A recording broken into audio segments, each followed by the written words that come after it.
congratulate you in receiving the great Tao. Today is not your wedding day, not the birth of your children, so why are we congratulating you?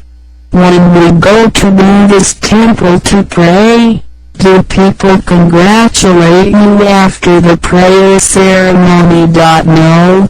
So why today is so special that after praying and obtaining the great Tao that today so many people congratulate you? Because today is the auspicious day that you obtain the great Tao. So what is so special about great Tao? Let me explain to you in detail. Tao is the creator of universe, the source of everything that exists, the four seasons, the day and night movement, the movement of planets and time. It is also the unifying force or a principle that gives rise to all natural laws.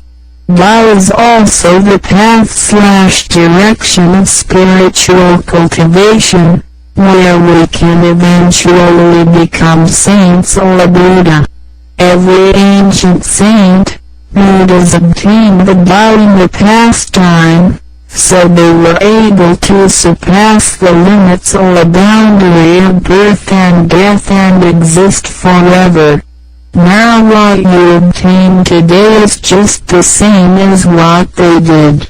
Tao is our true self. It is the center of all thoughts, feelings, emotions and control all bodily existence. Tao is the spirit of a human being. What is the difference between a living person and a dead person? A dead person has eyes, nose, ears, hands and legs, but why is that a living person can move and talk but a dead person cannot? This is because of the existence of Tao/spirit in the person. So it is said that a vehicle or a car, bus or a train, cannot move without the driver, which is similar to the spirit of a body that controls its mind, actions and speech. Tao/spirit is the source of everything. This Tao exists in everyone and everyone has Tao. But because we are too obsessed in this material world that we forgot our true self. So today, through this Tao transmitting ceremony, we help you discover back our true self. Today you have obtained the Tao because of 3 reasons. 1. You have the affinity with Buddha. 2. You had done virtues and so did your ancestors. 3. You had cultivated a religion in your previous lives. These 3 reasons enable you to have the affinity to obtain Tao, otherwise you would never obtain it. In the ancient days, one who intended to receive Tao had to abandon all the worldly possessions and enjoyments. If he was a king, he had to abandon his kingdom. If he was a high official, he had to give up his high position, leave his family and went to remote mountains to seek for the great teacher who could point him a way to transmit him the Tao. After he had experienced all sufferings and had changed his heart into a holy heart, as well as his perfect conduct, besides he had done many good deeds to people, then with his full sincerity he finally moved the heart of God. Thus God sent Buddha to point out the way to transmit the Tao to him. Under such condition, the successor was hard to find. In that period God was secretly transmitted from one patriarch to the next patriarch. But today we are not required to go to the remote mountains, and we have yet to cultivate ourselves either. So why can we receive God so easily now? This is because the time is different. Today human beings facing calamities. The doomsday is coming. It will destroy all human beings. The moral values in people have deteriorated, so we can see a lot of calamities such as flooding, volcano eruptions, tsunami, 911 terrorist attacks, floods, diseases. What causes the calamities? The reason is that in this modern age, most of the people in the world have lost their conscience. Note, human heart is okay, but we usually say the conscience emerged from the spirit. The mindfulness of the right and wrong is due to the conscience awareness, where the live is to benefit themselves. They do all evils, so it causes the great disaster which hasn't been ever before and will not occur anymore afterward. We call it the last calamity. In this calamity, not only the whole human being, the whole world, but also the immortal sky and the ghosts in the hell will be destroyed and vanished. However, God our Supreme Mother. Note, in the Philippines, we say God the Creator, or the Supreme Being. We rarely use the feminine gender to represent God.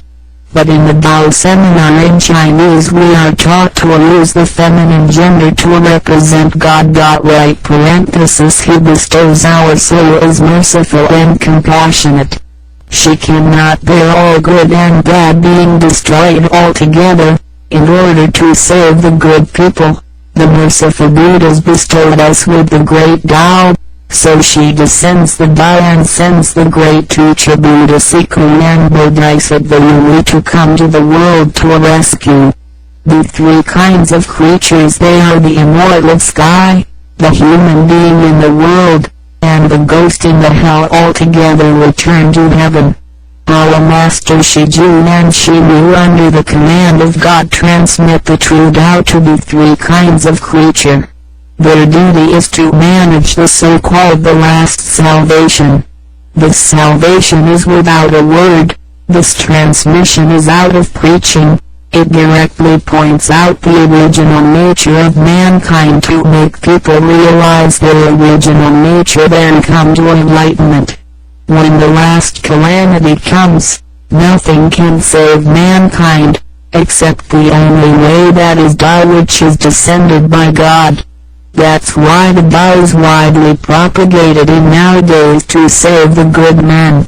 So after we have obtained Tao, we have to seriously cultivate ourselves. Then automatically we shall be free from danger, escape from the calamity, transcend from reincarnation and become saints or Buddhas as well.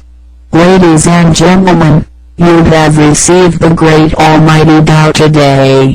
However, what did you actually get? During the Tao transmitting ceremony just now, the Master has transmitted us with three treasures. These three treasures are your three important proofs to enter heaven. 1. Heavenly portal mysterious door. 2. Heavenly password Holy Sutra. 3.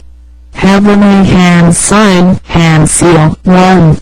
Heavenly portal mysterious door. The portal is not well understood by many people, even though we see clues about its importance all the time. For instance, when you close your eyes, clasp your hands together and lower your head to pray, you automatically focus your mind at the portal. This action is completely natural, and something we all do without a thought. Also, consider what happens when you frown because something troubles you, or glare at someone out of anger. In those situations, your portal is literally clenched tightly shut. The mental pressure from anxiety or anger puts tremendous weight on the spiritual doorway, cutting off your soul from everything around you. This is why we feel so disconnected from others when we are angry or anxious. Similarly, when we see someone in an extremely negative frame of mind, we may find it difficult to get through to him or her. These expressions make perfect sense once you understand the central role of the mystic portal. The portal is also called the gate/door in which the spirit enters and exits a physical body. The mysterious door is the main door. It is located just at the center part of our head, not to the left, right, above or below. Just now I asked, what is the difference between a dead and a living person? Both have eyes, ears, mouth, hands and legs, but one is not moving. Why? 'Cause the spirit has left. When spirit joins a body, a person is said to be living. When separated, death occurs. So we need the enlightening master to open this gate, as at the moment of death, our spirit would know the right path to go and return to heaven. If the eyes are the windows to the soul, then the portal is the doorway. Confucius said, "Who else can get out of the house without crossing the door? But why do people not follow this way? We enter the house from the main door, and similarly we'll exit the house through the main door. Same for our soul. Many people do not know the right way/door to the soul, and even for some when they know the right way, they do not cultivate themselves and let greed/obsession/hatred to block/lock the right door, and thus the soul could not exit through the main door. Just like a house when it is on fire and the main door is locked, people will escape by the side doors to save their lives. Likewise, when death occurs and our mysterious door is not open, our spirit will exit through the side doors. We are reborn as viviparous animals, such as horses, cows, dogs. Eyes reborn as oviparous, such as birds, ducks. Mouth reborn as animals as water, such as fishes, lobster. Nose reborn as insect, such as flies, moth, bees, mosquitoes. Navel reborn as plain, poor people. Vertex reborn as wealthy and powerful people.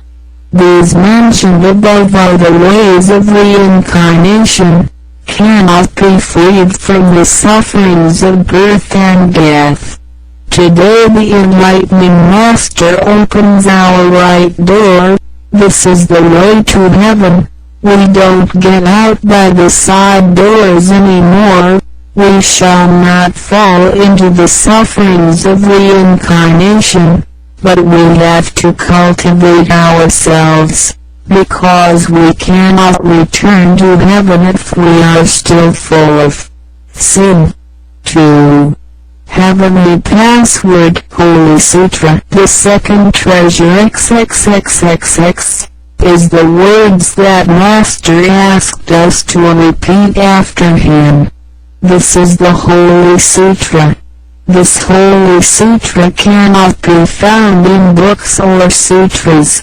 We have to memorize it by heart. It consists of sounds without words, so it is also known as the Wordless Sutra. It is a mantra or chant of power that resonates or vibrates or echoes that are ever beyond the sound waves and writings of the material world. Many people are not aware of the true sutra, but it's not a new idea. The concept goes back at least 2,500 years. The Tao teaching tells us that the Tao that can be spoken is not the eternal Tao. Similarly, when the Sakyamuni Buddha wanted to pass on his true teachings, he chose to do so without words. He specifically told his disciples that his transmission of the spiritual essence would be totally apart from written scripture. Instead, it would pass directly from one heart to another. First word represents the heavenly world, Wuji. It is non-moving, it is the quintessential state of Tao. Second word represents the Chi world, Taiji. It is Tao in motion. It gives rise to yin and yang. Third word represents the earthly world, Wanji. This is the world we are living where all existence are shown can be seen, heard or felt. They are transient and liable to change. The state of the earthly world is characterized by temporality and deterioration, including human, animals and vegetations. Last two words represent the Maitreya Buddha in Sanskrit, meaning mercy and compassion. Mercy refrains from killing and compassion eradicates sufferings. We are to follow Maitreya Buddha as role model in cultivation. His smiley face and big belly show his great capacity in embracing all good and bad things. Tolerance and acceptance. This treasure can be used when we are in a very dangerous situation. You mention the sutra in your mouth without a voice, and hold on the holy hand sign. Immediately you will be saved by Buddha and get out of the dangerous state. If we cultivate ourselves sincerely, certainly, we will be under the refuge of Buddha. We can use the true sutra when we encounter challenges in life. Perhaps you see an obstacle that seems too difficult to overcome. Perhaps there is a temptation that seems too strong to resist. Perhaps you find yourself in a confrontational situation and it is becoming harder and harder to remain polite. Whenever you feel you need extra assistance from a source outside of yourself, repeat the sutra or chant silently to yourself. A wellspring of strength will emerge for you. 3. Heavenly Hand Sign Seal. The hand sign is the proof that we have already obtained Tao. It symbolizes the agreement we made with God. It also reminds us of nurturing love. It is a gesture where one hand holds the other, which represents the tender loving care that you feel when you hold an infant in your arms. This will remind us of the child within us. A childlike state that sees wonder in everything, that does not judge or criticize and contains only pure and innocent mind. The hand seal reminds us how precious this inner child is, and how we can rediscover our original nature through doubt cultivation. On another level, the hand seal suggests the love between ourselves and those who are close to us, for it is this love that gives our lives meaning and purpose. As we hold the hand seal close to the chest, we can feel its power. It is the love that has, over the span of human history, inspired the creation of art and beautiful music. It is the power that motivates us to achieve the impossible or even sacrifice ourselves. To us, there is nothing more vital to a life. Ultimately, the meaning of this treasure extends beyond us, our family, friends and loved ones. The highest level of the hand seal is the pure essence of universal love.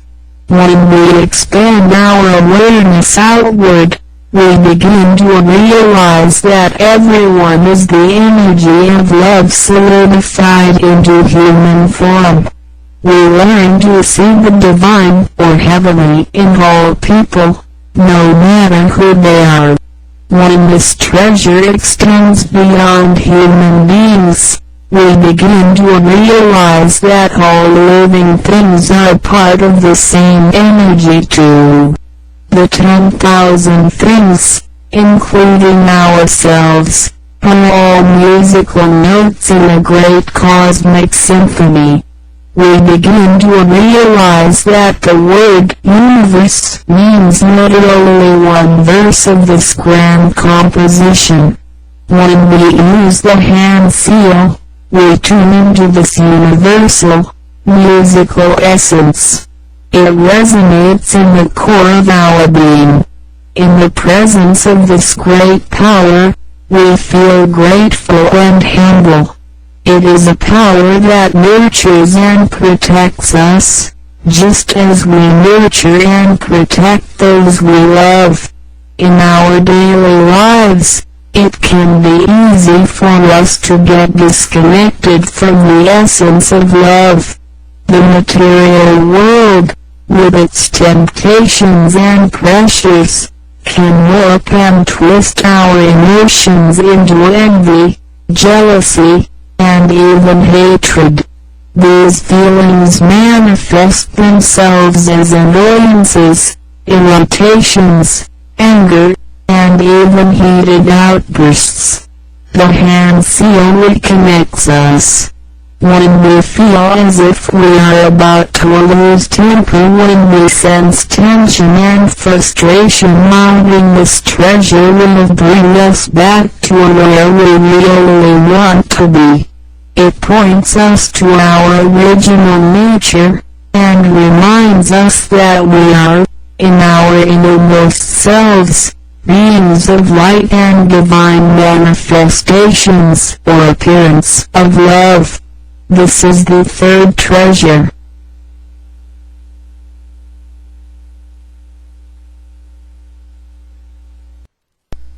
Three treasures. Congratulations.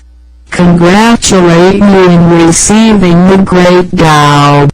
Today is not your wedding day, not the birth of your children, so why are we congratulating you?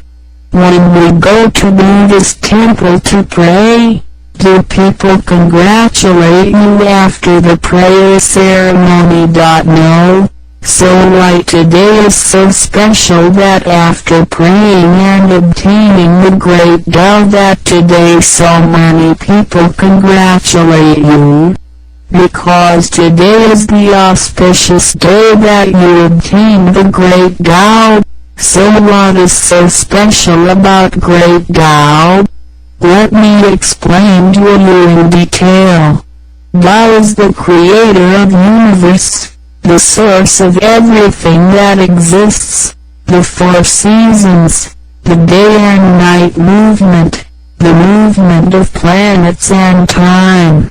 It is also the unifying force or principle that gives rise to all natural laws. Tao is also the path/direction of spiritual cultivation, where we can eventually become saints or Buddha.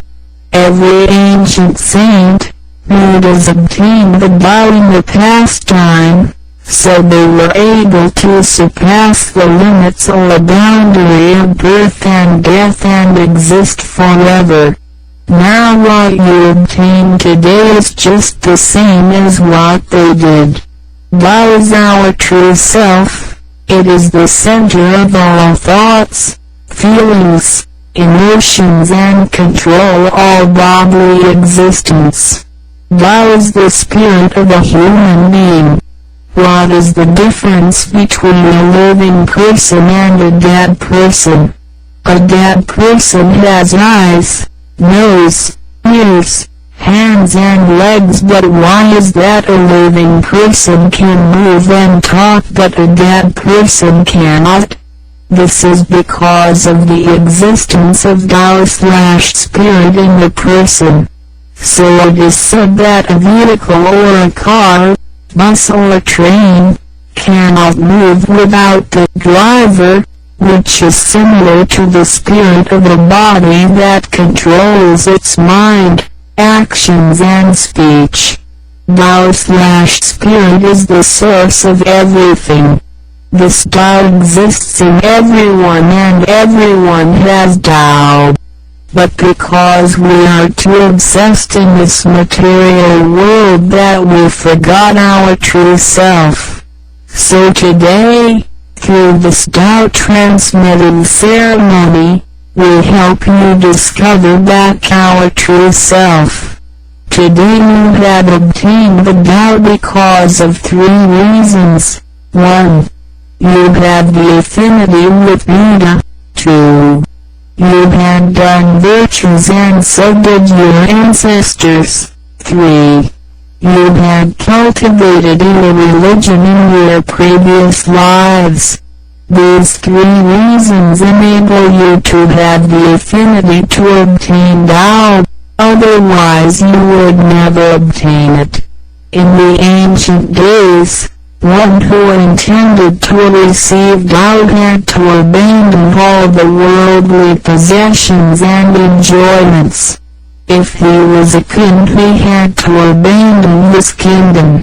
If he was a high official, he had to give up his high position, leave his family and went to remote mountains to seek for the great teacher who could point him a way to transmit him the Tao.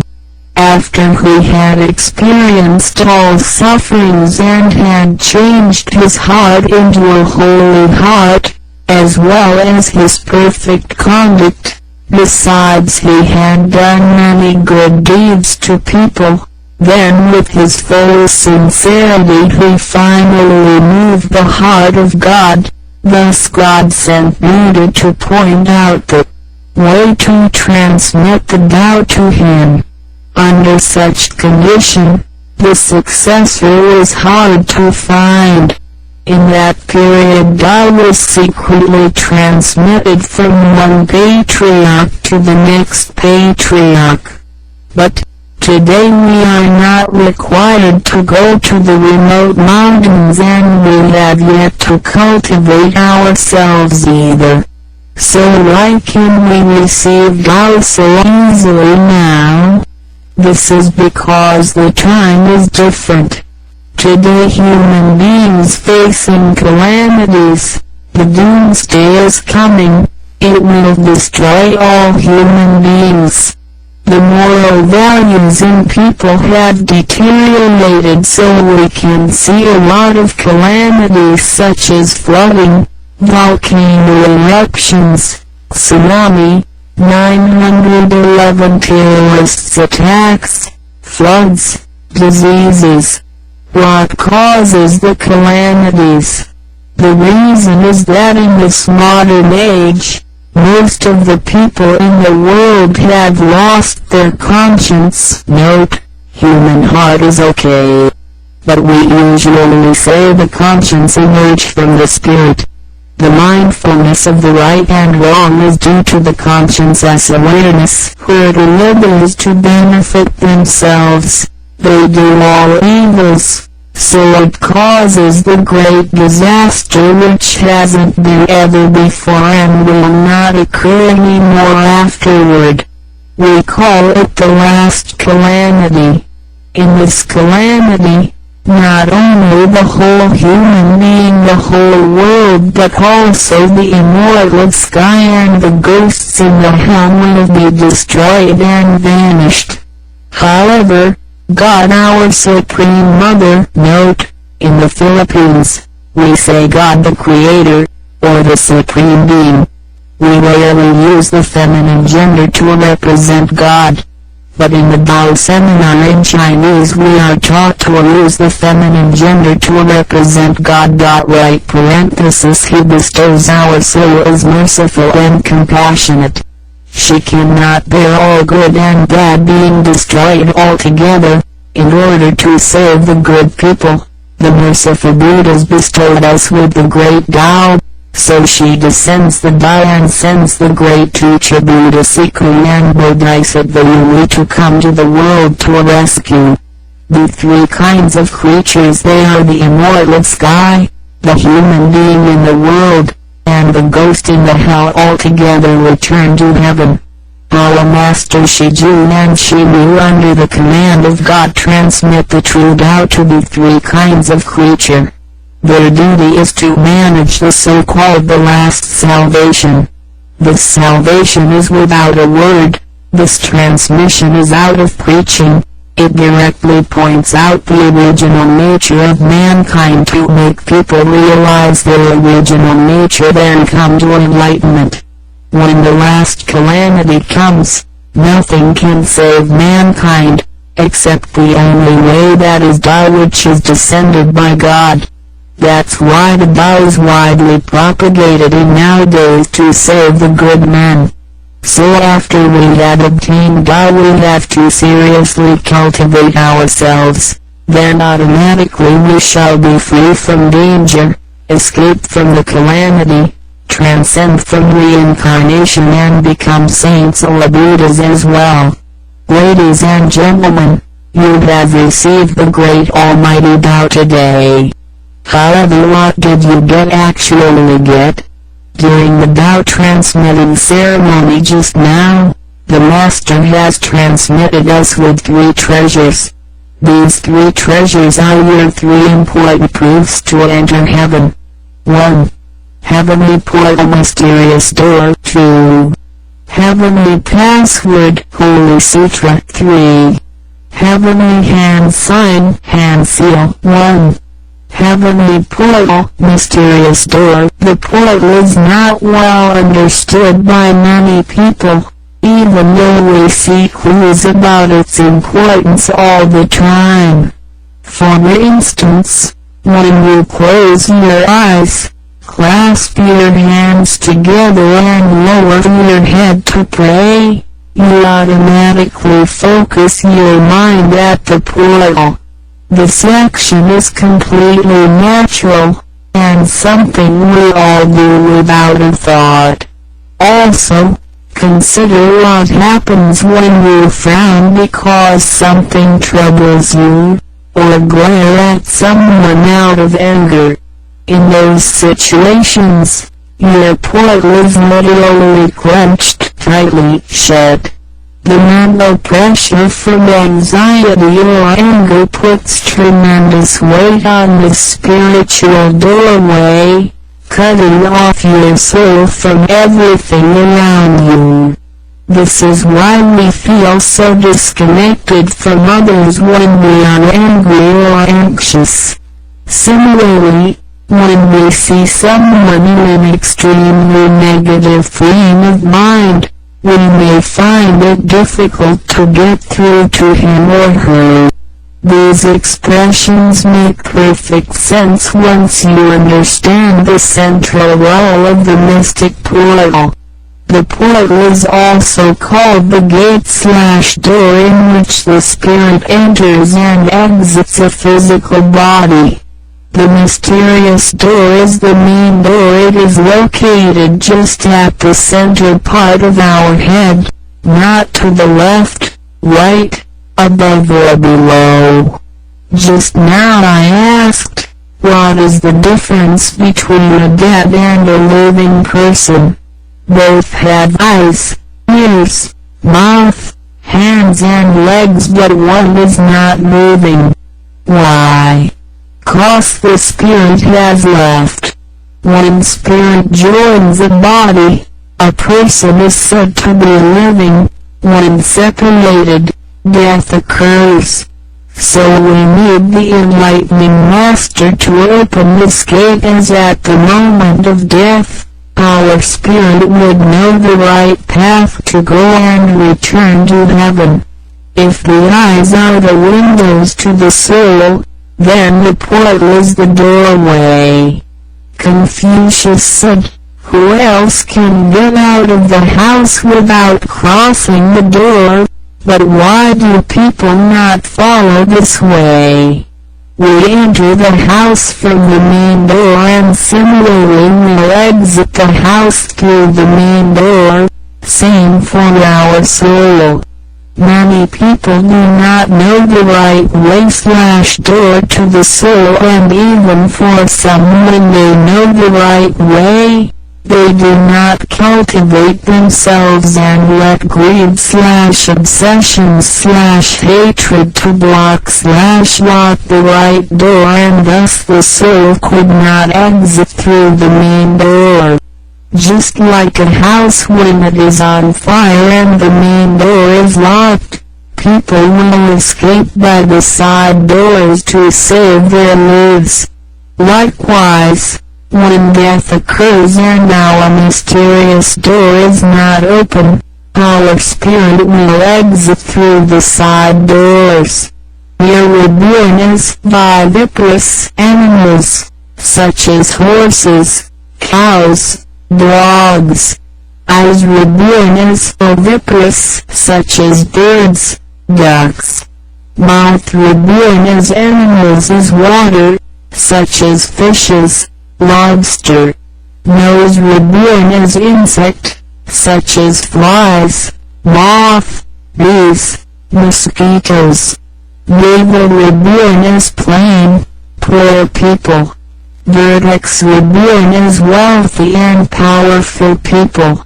These mentioned above are the ways of reincarnation, cannot be freed from the sufferings of birth and death. Today the enlightening master opens our right door. This is the way to heaven. We don't get out by the side doors anymore. We shall not fall into the sufferings of reincarnation, but we have to cultivate ourselves, because we cannot return to heaven if we are still full of sin. 2. Heavenly Password Holy Sutra. The second treasure XXXXX is the words that Master asked us to repeat after him. This is the Holy Sutra. This Holy Sutra cannot be found in books or sutras. We have to memorize it by heart. It consists of sounds without words, so it is also known as the Wordless Sutra. It is a mantra or chant of power that resonates or vibrates or echoes that level beyond the sound waves and writings of the material world. Many people are not aware of the true sutra, but it's not a new idea. The concept goes back at least 2,500 years. The Tao Te Ching tells us that the Tao that can be spoken is not the eternal Tao. Similarly, when the Sakyamuni Buddha wanted to pass on his true teachings, he chose to do so without words. He specifically told his disciples that his transmission of the spiritual essence would be totally apart from written scripture. Instead, it would pass directly from one heart to another. First word represents the heavenly world, Wuji. It is non-moving, it is the quintessential state of Tao. Second word represents the Chi world, Taiji. It is Tao in motion. It gives rise to yin and yang. Third word represents the earthly world, Wanji. This is the world we are living, where all existence are shown can be seen, heard or felt. They are transient and liable to change. The state of earthly world is characterized by temporality and deterioration, including human, animals and vegetations. Last two words represent the Maitreya Buddha in Sanskrit, meaning mercy and compassion. Mercy refrains from killing and compassion eradicates sufferings. We are to follow Maitreya Buddha as role modeling cultivation. His smiley face and big belly show his great capacity in embracing all good and bad things. Tolerance and acceptance. This treasure can be used when we are in a very dangerous situation. You mention the sutra in your mouth without a voice, and hold on the holy hand sign. Immediately you will be saved by Buddha and get out of the dangerous state. If we cultivate ourselves sincerely, certainly, we will be under the refuge of Buddha. We can use the true sutra when we encounter challenges in life. Perhaps you see an obstacle that seems too difficult to overcome. Perhaps there is a temptation that seems too strong to resist. Perhaps you find yourself in a confrontational situation and it is becoming harder and harder to remain polite. Whenever you feel you need extra assistance from a source outside of yourself, repeat the sutra or chant silently to yourself. A wellspring of strength will emerge for you. 3. Heavenly Hand Sign Seal. The hand sign is the proof that we have already obtained Tao. It symbolizes the agreement we made with God. It also reminds us of nurturing love. It is a gesture where one hand holds the other, which represents the tender loving care that you feel when you hold an infant in your arms. This will remind us of the child within us. A childlike state that sees wonder in everything, that does not judge or criticize and contains only pure and innocent mind. The hand seal reminds us how precious this inner child is, and how we can rediscover our original nature through Tao cultivation. On another level, the hand seal suggests the love between ourselves and those who are close to us, for it is this love that gives our lives meaning and purpose. As we hold the hand seal close to the chest, we can feel its power. It is the love that has, over the span of human history, inspired the creation of art and beautiful music. It is the power that motivates us to achieve the impossible or even sacrifice ourselves. To us, there is nothing more vital to a life. Ultimately, the meaning of this treasure extends beyond us, our family, friends and loved ones. The highest level of the hand seal is the pure essence of universal love.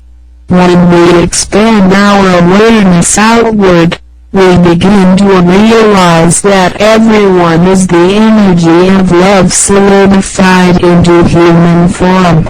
We learn to see the divine or heavenly in all people, no matter who they are.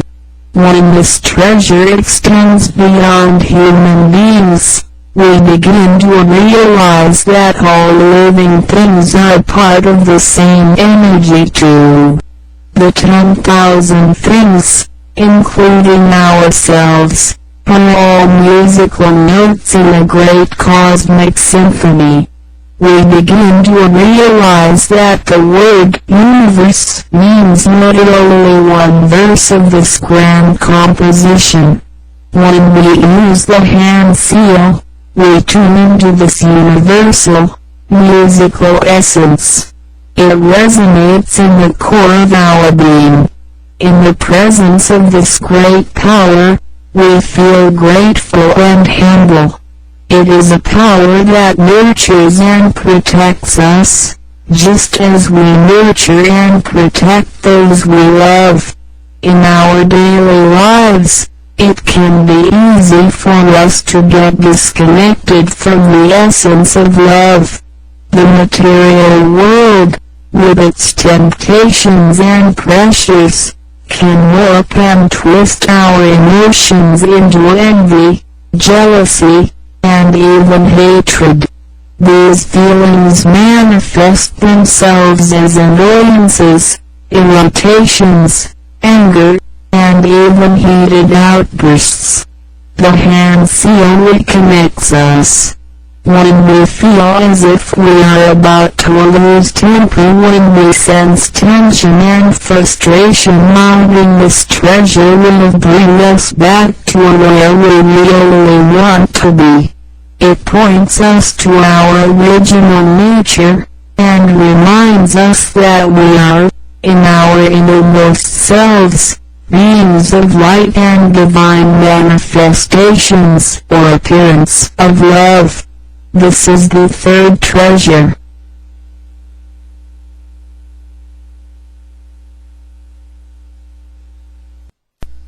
Three treasures. Congratulations. Congratulate you in receiving the great Tao. Today is not your wedding day, not the birth of your children, so why are we congratulating you? When we go to Buddhist temple to pray, do people congratulate you after the prayer ceremony? No. So why today is so special that after praying and obtaining the great Tao that today so many people congratulate you? Because today is the auspicious day that you obtain the great Tao. So what is so special about great Tao? Let me explain to you in detail. Tao is the creator of universe, the source of everything that exists, the four seasons, the day and night movement, the movement of planets and time. It is also the unifying force or a principle that gives rise to all natural laws. Tao is also the path/direction of spiritual cultivation, where we can eventually become saints or a Buddha. Every ancient saint, Buddhas obtained the Tao in the past time, so they were able to surpass the limits or boundary of birth and death and exist forever.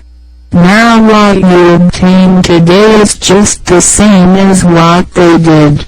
Tao is our true self. It is the center of all thoughts, feelings, emotions, and control all bodily existence.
或发辩口而有力，气息山而米佩。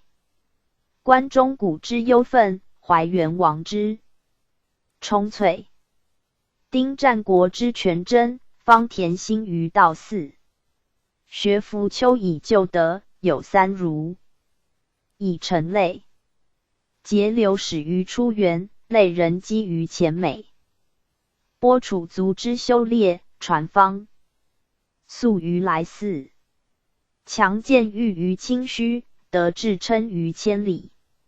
或必宠以辞音，或仪容而不仕。正直言以安身，俊绝才以丧己。趋通道之城中，表妹视之窥始。勿戒焉之以差，则不似于终日。既防蒙于位者，虽念得其何意？尔乃梦邹发节，雷影折经。散叶一颗，方趴世蒙。麦萋萋。于毛丘，柳依依于高城。相居鸠之集合，关明路之时平。疑似。远西清川急，秋冬尽西续风习。风流会溪水增兰，宿愁今夕见。其言。愁银根而运际，期发条而成端。皆我行之迷日，呆真脉。而言选。何庆云之幽渥，周双栖于此年。陶艺寓于金殿，为显。PG 1111。难于行川。转归贤而眷恋，望修强而流连。愿观业之传清，持。华鸾之凯旋。沐淳风于六合，普鸿泽于巴山。班咸于大小。顺规矩于方圆。故四民之惑所，以税稷于来田。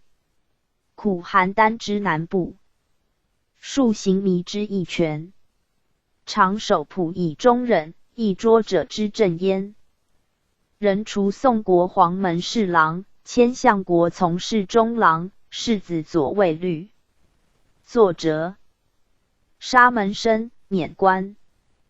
高祖受命，降公爵为侯，10邑500户。起为散。其常侍，转太子左卫律。灵运为性贬讥，多千里度，朝廷为矣。文艺处之，不以应时相许。自谓才能宜参权要，既不见之，常怀愤愤。庐陵王义真少好文集，与灵运情款异常。少帝即位。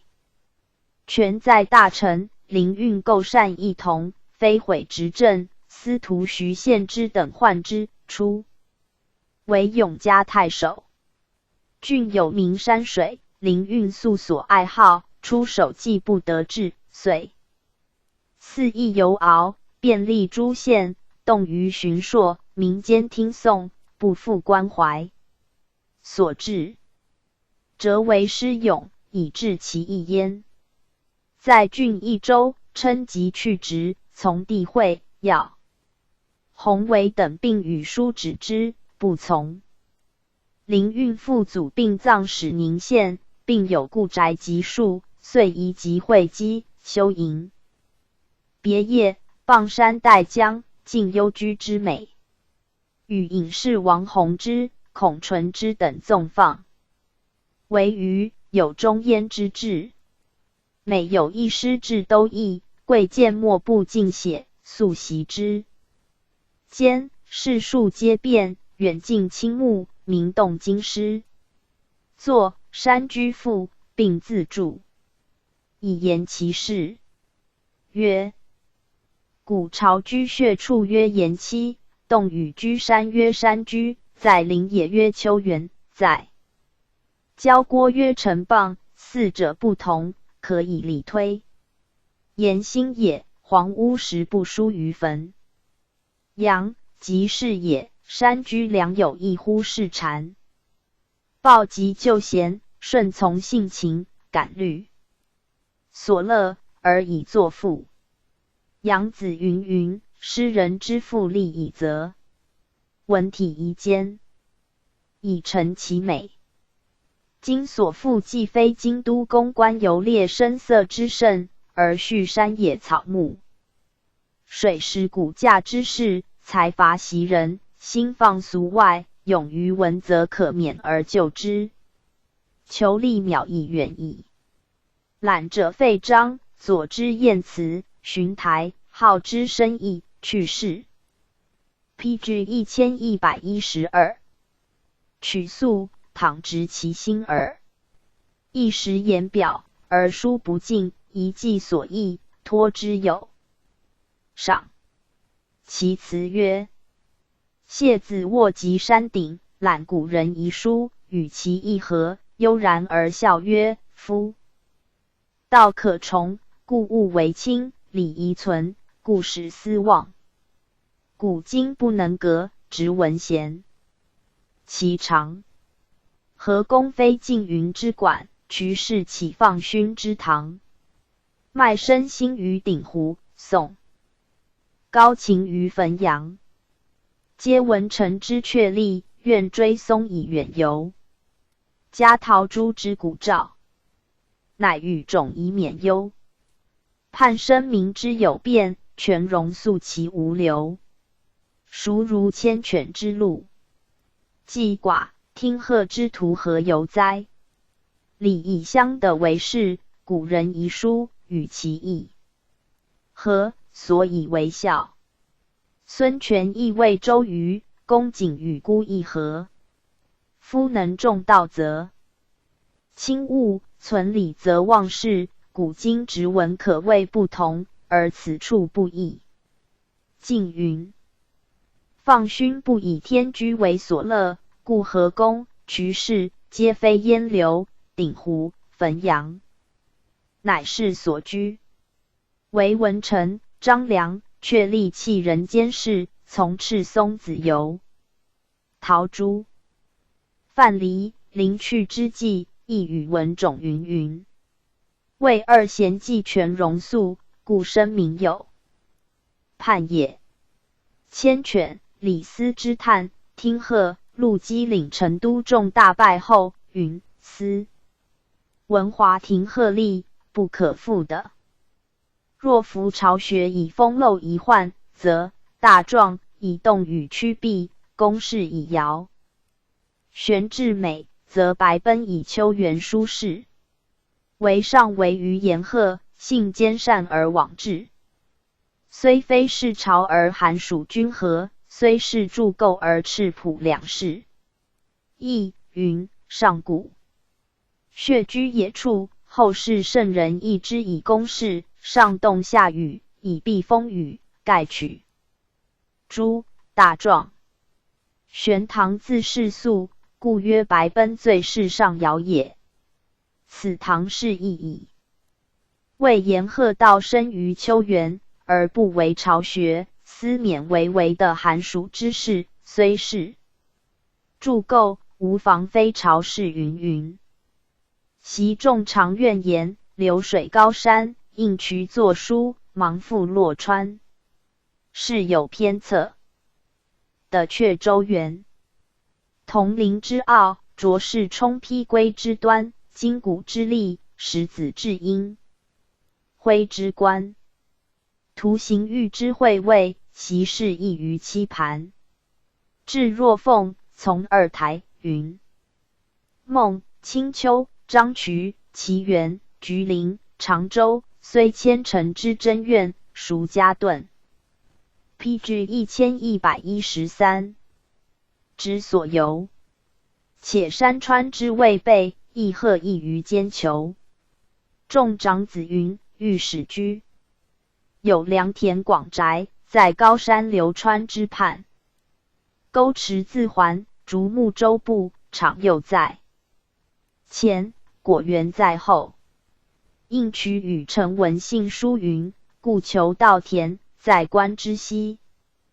南临洛水，北距邙山，托重秀以为宅，因茂林以为应。谓二家。山居，不得周原之美。杨雄，蜀都傅，云同陵衍。卓王孙。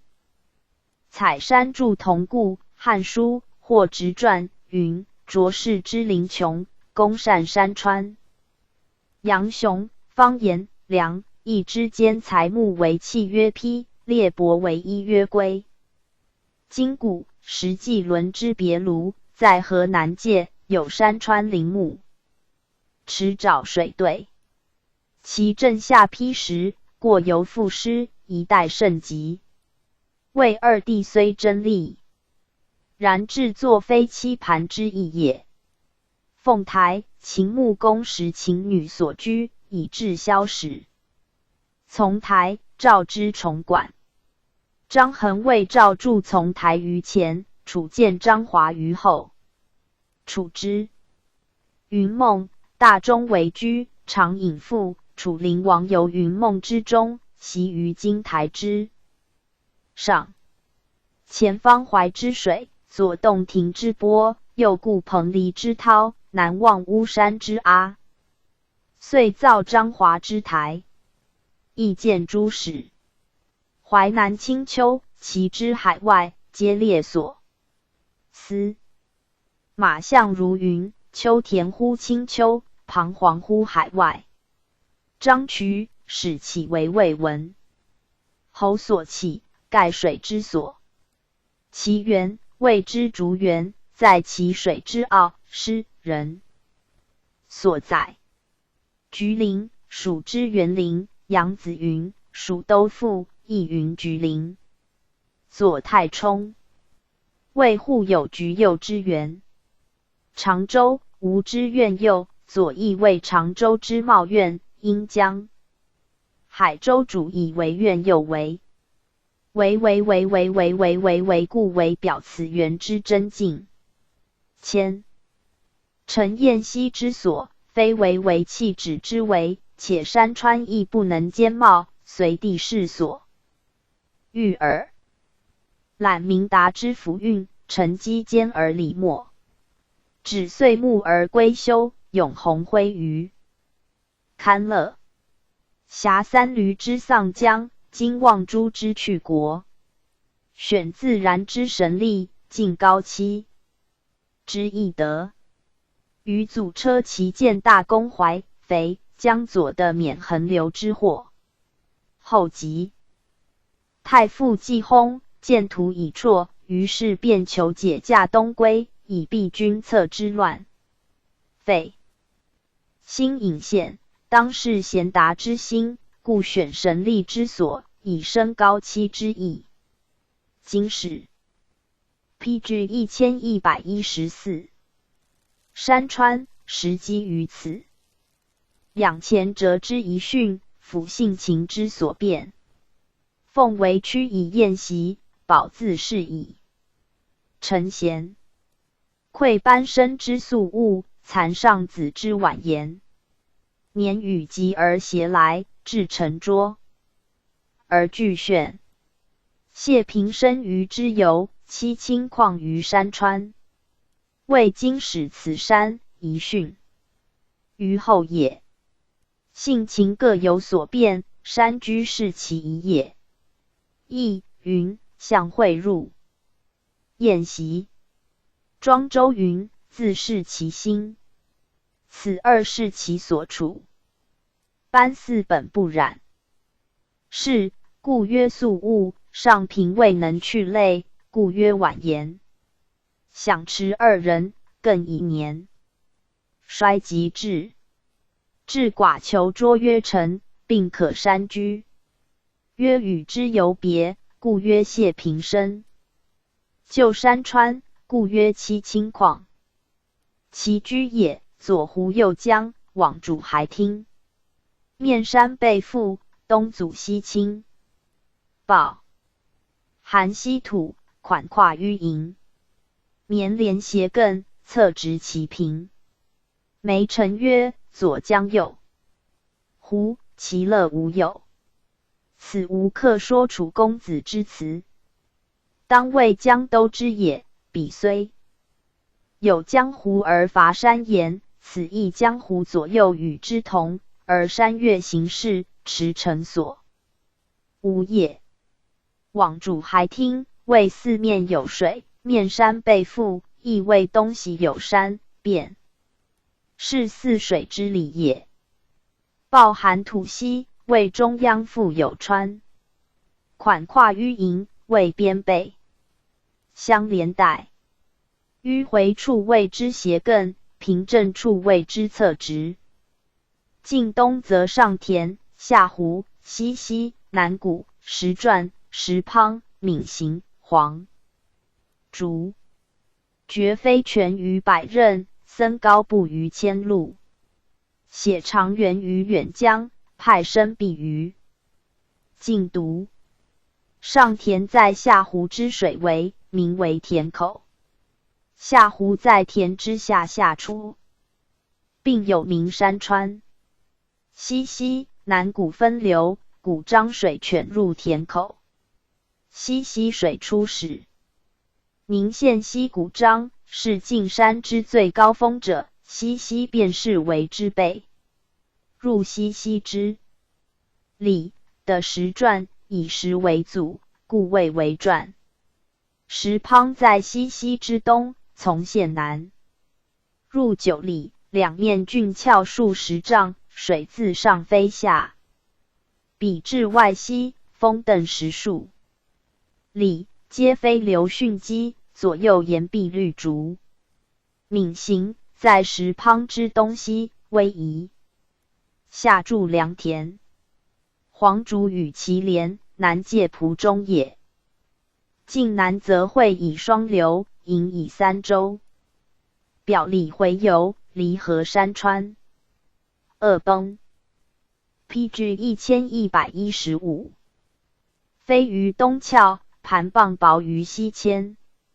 浮青鳞而击波，挥白沙而生莲。双流谓善江及小江，此二水同汇于山南，便河流注下。三州在二水之口，排沙积岸，成此州长。表里合，是其貌状也。二者谓回江层，在其山居之南界，有时跳出，江崩江中，行者莫不骇数立。盘者，是现故治之所，在江之为用磐石浸筑，并带青鳞而连白沙也。晋西则阳、滨皆丰，堂皇连纵。是必带溪、岑、孤临江。竹园圃以被绿，石照见而映红。月隐山而成阴，木鸣柯以起风。阳中、元滨并小江之近处，与山相接也。堂皇便从北出。是石室在小江口南岸，必小江北岸，并在阳中之下。必高40丈，色赤，故曰照见而映红。岑山之西，孤山之南，王子所经史，并临江，皆被以绿竹。山高月隐，便谓为阴，鸟集。柯屋，便谓为峰也。晋北则二屋结湖，两平通沼。衡、石畔晋、修、州分表。引修堤之逶迤，土泉流之浩杳。山积下而回泽，赖石上而开。道大小乌湖，中隔一山。外平周回，在其西北。边浦出江，并是美处。一溪中，王牧之居大乌湖，今史处所犹在。两平街。长溪外干出山之后4-5里许，里平一隔一山，出新传。衡山也舍之北面，长石也舍之西北。乌湖旧塘，故曰修堤。长溪甚远，故曰泉流。长10己为，故曰下己而回则。里平。漫10数里，水从上过，故曰赖10上而开道。修山东北，周里山。在修之南，并是北边。远东则天台、铜帛、方石、太平、2九、4明、5奥、3金。表神异于尾蝶，燕感应于庆陵。临石桥之梅台，月有西之。于营。天台、铜帛，期现于地，南带海。2九、4明、5奥。皆相连接，其的所无，高于5岳，便是海中3山之流。9益蔡。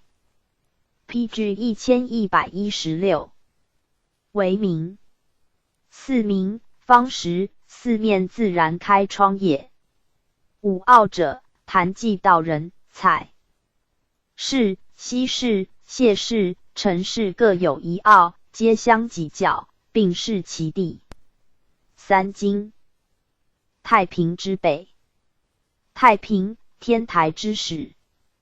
方石，直上万丈，下有长溪，亦是缙云之流云。此诸山并见土尾，神仙所居。往来要进石桥。过有溪，人迹之间，不复过此也。远南则松针、七基、唐资、曼石、簇、陈对岭、离、孟分隔。入吉浦而战回，迷不知其所是。上清奇而朦胧，下深沈而交击。七基在宝口之上，别浦入其中，周回甚深，4山之里。松针在七基之上，沅江。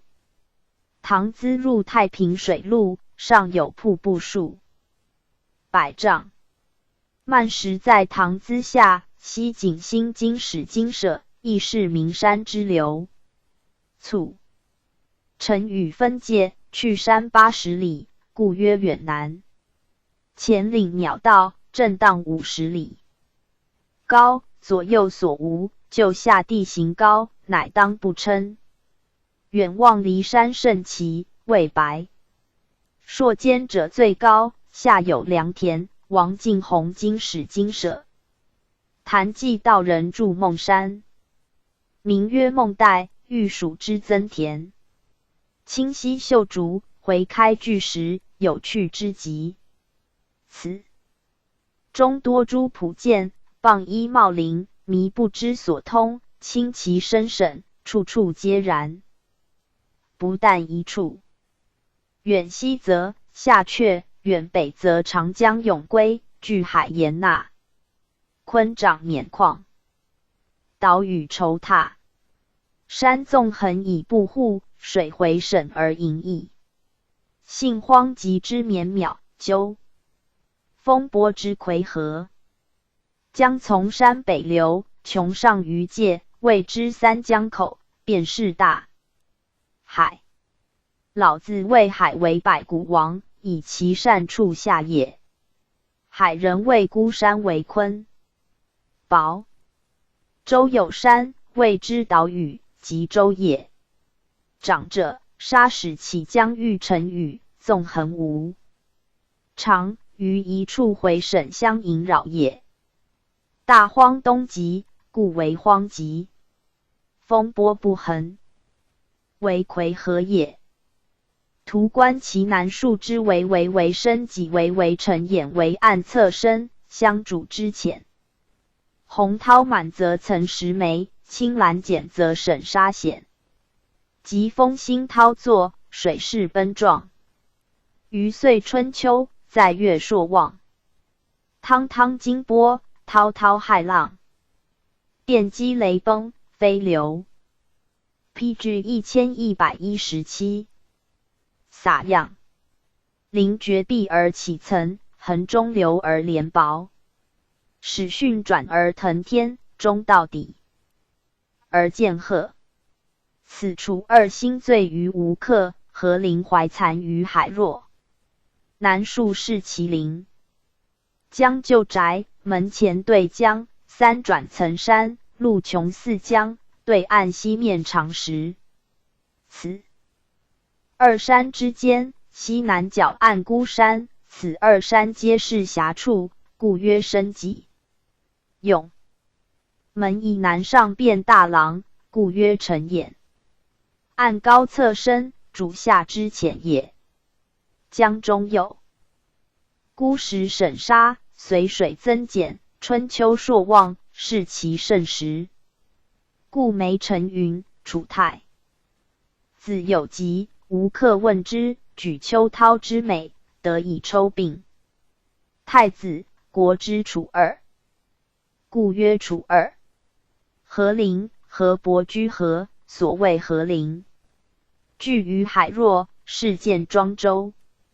秋水篇。尔其旧居，囊宅金园，坟为井上园，基井俱存。曲数周。忽前后，直莫触其东西。其依临溪而傍沼，乃抱负而带山。考。丰裕之灵异，实资尽之最然。弃骈梁于沿路，栖孤洞于江源。场南户以对远岭，辟东窗以主近田。田连冈而迎畴，岭枕水而通牵。弃室在宅里山之东路。东窗主田，兼见江山之美。三坚固谓之骈梁。门前一洞，枕脊上，存江之岭，南对江上远。岭，此二管孰望，殆无优劣也。阡陌纵横，陈列交经。岛曲引流，脉散沟并。蔚蔚风熟，别别相经。宋夏早秀，迎秋晚晨。间有林路，马脉素疏。后时参节，地易地熟。公历时与江引，谢公商与横木。生何呆于多。兹礼取足于满腹。许由云，眼熟饮河，不过满腹。谓人身十足，则欢有余，何呆多虚邪？工商横木，似多虚者，若少。思寡欲，充命则足。但非田无以立耳。自园之田，自田之湖。泛滥川上，免渺水曲。峻潭见而咬。挑，除孤舟之淤鱼。避温泉于春流，持寒波而秋卒。风声浪鱼。兰渚，日到景于郊途。非见谢于中指，取水月之欢娱。但言阴而物清，系七分而气夫。故秦交之永绝，纪云客之赞如。此 PG 1118。皆湖中之美，但换言不尽意，万不写意耳。诸涧出源入湖，故曰峻潭涧。涧长是以窈窕。除孤以作舟，岩所以淤鱼也。水草则平藻运坦，环仆秦孙，坚孤平凡，绝性凌廉。虽备物之邪美，独服渠之华鲜。波绿叶之玉茂，韩红肤之冰帆。苑清香之南流，金圣荣之一兰。必充给而后迁，岂会草之空残。卷寇贤之义屈，感江南之哀叹。秦真唱而素有往，唐上奏而就爱孩。迁出离骚。寇贤是采菱歌。江南是香河区云江南采莲。秦真唱兼茄篇，唐上奏。仆生诗皆感物致富。余早平凡性亦有诗人之咏，不复句。序。本草所在，山泽不一。雷同是别，和缓是息。参合六根，五华九实。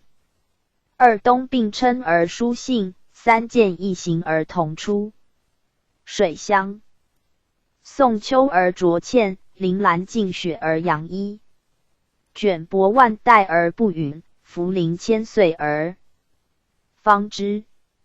映红趴于绿地，茂素蕊于子之。既助年而增龄，亦屈腰而赤疵。本草所出药处，于今不复一，随土所生耳。此境出药甚多，雷公、童君、古之采药。一缓，古之良工，故曰别。息。参合者，双核桃杏仁也。六根者，枸杞根、五茄根、葛根。野葛根为根也。五华者，锦华、圆华、穗华、菊华、选、复华也。九石者，连钱石、怀石、柏石、菟丝石、女真石、蛇、床石、曼金石、了石为也。二冬者，天门、麦门冬。三见者，附子、天雄、乌头。水香、兰草。铃兰、栀子。卷帛、茯苓并皆仙物。凡此众药，是悉见于神农。其竹则二见书叶，四苦其味。水湿鳖骨，巨细各会。既修耸而变涓，亦消森而稳味。漏细沾而数七阴，风潮正而清气。稍玄云以浮渺，临碧潭而挺翠。灭上林与其傲，验东南之所宜。弃山阳之游见，持鸾翼之栖托。忆昆源之悲调，凯伶轮之哀乐。PG 1119。为女行而思归用，处客放而防漏作。二见，一者苦见，大叶；一者积见，细叶。四苦，青苦、白苦、紫苦、黄苦。水竹。一。水深，甚细密，吴中以为宅园。石竹，本科从大，以充屋摧。巨者干挺之属，细者无罄之流也。修耸、变涓、消森、稳味，皆竹茂也。上林，关中之境院，其奥谓的之竹园，方此皆不如。东南会稽之竹见，为此的最富焉。山阳，竹林之由，栾翼七石之所。昆山之竹刃为敌，黄帝时，凌伦斩其后军者吹之，为黄忠之功。为女思归，作竹竿之诗，楚人放竹，东方朔。赶江潭而作，七见。其目则松波弹力，为同于。掩这鼓动，秋子称出。刚柔性逸，真粹直抒。卑高卧己，各随所如。干合抱以引层邈，千仞而排虚。临冈上而桥耸，应剑下而扶疏。沿长谷以轻科，攒基石以插渠。华映水而增光，气节风而回夫。当严静而聪浅，成和煦而分余。宋坠叶于秋雁，持寒萼于春初。皆木之类，选。其美者载之。山脊曰冈。冈上见下，长谷基石，各随其方。离骚云青春受谢，白曰招之。诗云恶不为为也。植物记载，动类亦凡，非永澄透，胡可根源？官帽相因，北列山川，韩愈顺节，随意匪敦。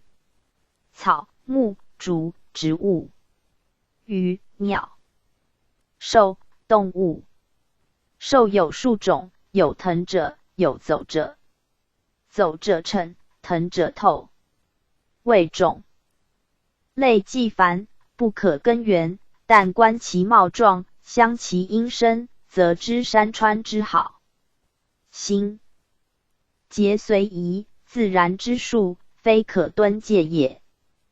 余则有理复余，尊宦连边，防伪缩贵，常理滋瞻。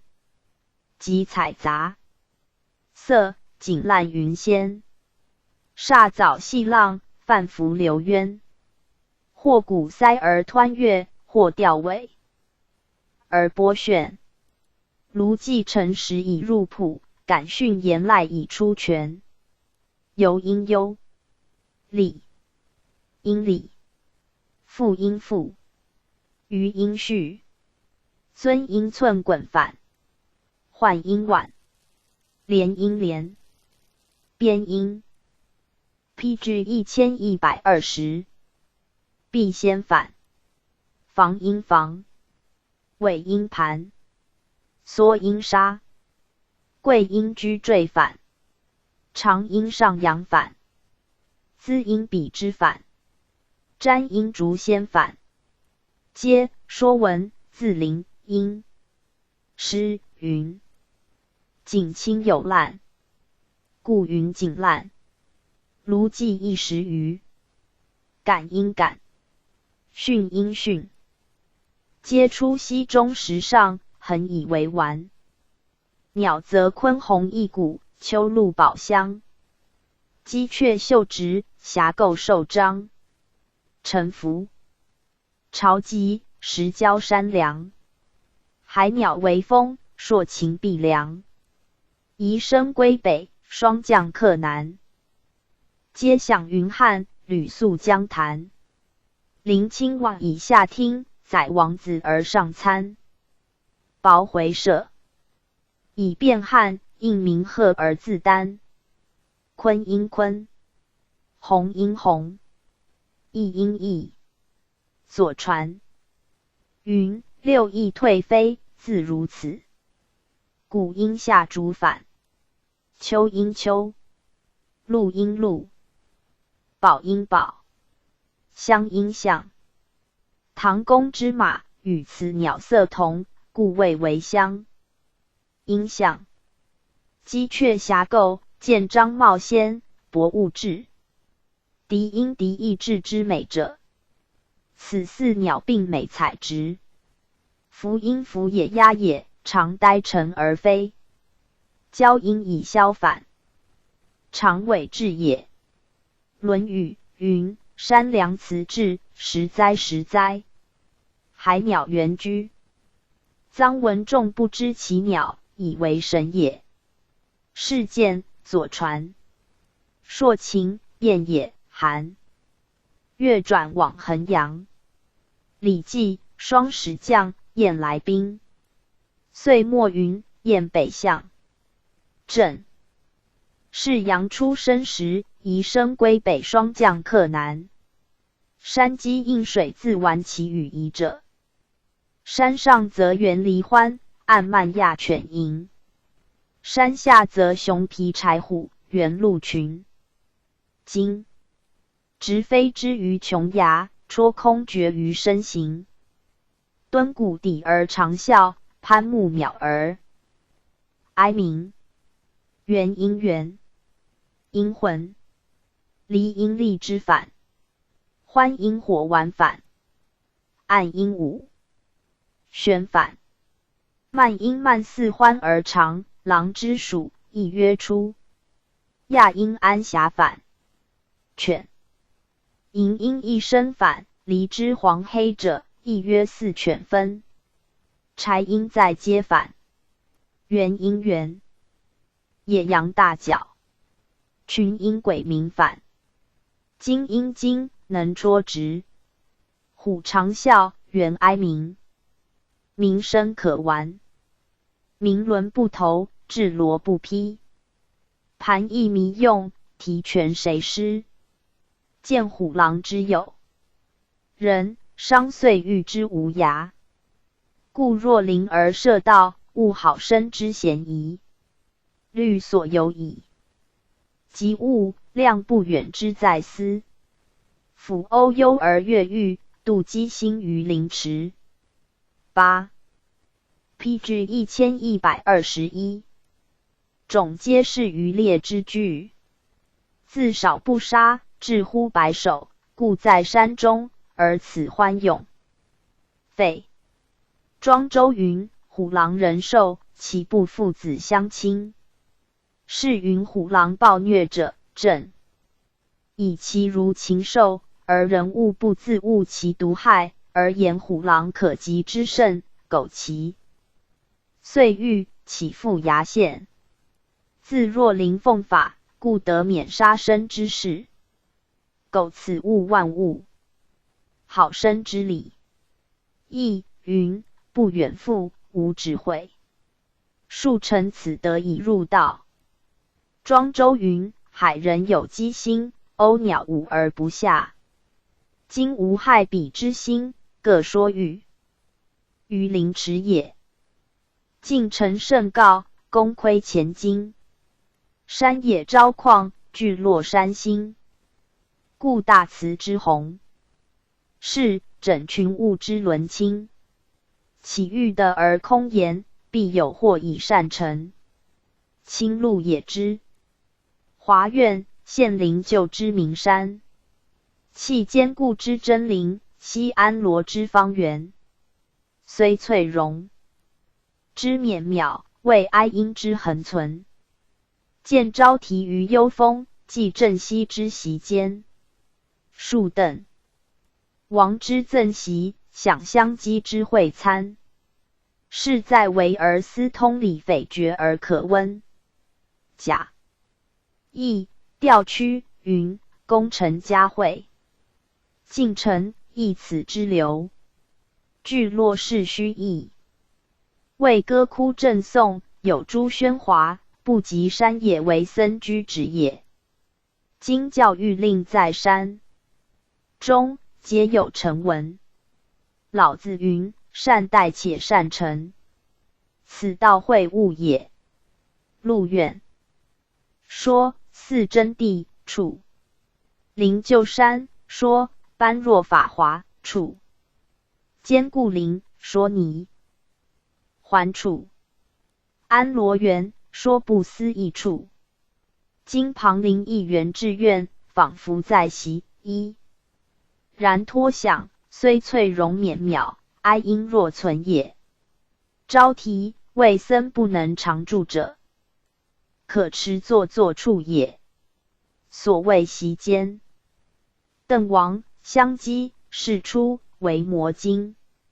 论语云：温故知新。礼记不绝，更宜复温，则可待为己之日用也。原出经略，帐策孤真。入涧水社，登岭山行。林顶不息，穷泉不停。栉风沐雨，泛露晨星。言其浅思，庆其短归。非归。非是，则良选其。简真开径，寻石密崖。四山周回，双流逶迤。面南岭，见金台，以北阜，筑讲堂。傍微风，立禅室，临峻流。列僧房。对百年之高木，纳万代之芬芳。抱钟鼓之泉源，美高。PG 1122。夜之清长。谢利塔于交郭，书世间于城傍。新见素以抱朴果，甘露于道场。云出经略，公自履行，备诸苦心也。庆其浅短，无假于归世，贫者既不以利为美，所以即安毛辞而已。是以谢交郭而书成谤，然清虚即墨，实是得道之所也。苦节之僧，明发怀抱，是少人徒，心通世表，是由是气，以时构草。寒暑有宜，至夜莫矫。观三世以其梦，抚六度以取道。承田之以纪伯，含河里之窈窕。指东山以明其，识西方之前兆。虽一日以千载，犹恨相遇之不早。谓谭龙，法流二法师也。二公慈恩爱，弃妻子，轻举入山，外缘都绝，鱼肉不入口，粪扫必在体，勿见之绝叹，而法师处之怡然。诗人悉发布，甚造道者，其亦如此。往石门瀑布中路高栖之游，习告离之始。其身东山，没存西方。相遇之心，实以一日为千载，有慨恨不早。见物重己，气势息灵。害彼促年，爱是长生。既扶丘之右，皆望安琪之朝迎。甘松桂之苦味，宜皮鹤以颓形。现蝉退之，匪日抚云霓其若惊。临名山而履气，过岩室而披晴。虽未嗟于至道，且免绝于世因。指松君而心言，良为其于商朋。此一张旭先学者，虽未及佛道之高，然出于世表矣。扶丘公是王子，乔师安琪先生是马鸣生师。二世出列仙传，动植经云：经学仙者，亦名师以自发物故，不辞苦味颓形也。庄周云：何以？天泥，泥者崖也。数经历名山，欲于岩室，披露其情性，且获长生。方知松君商朋，渺然有间也。山作水翼，不以一目。兹呆各图，随节尽逐。至令堪目，除真伐逐。抽笋自黄，至若于骨。阳盛所结，秋冬月获。也有蔓草，猎射阴郁。意运山青，介耳景服。苦以数成，甘以提审。熟木盛高陵，包积岩礁。绝嵌阳牙，至提先音表。骤见千毛。PG 1123。削剑所逃。山孤简朴，以剑以交。既泥既山，品收不一。其辉其炭，咸各有律。6月采蜜，8月蒲栗。被物为繁，略载弥稀。此一张为山水采石诸事也。然余列之事皆不载。杨桃也。山间谓之木子。月阴复，自出，自临。诗人云：6月时，玉即玉。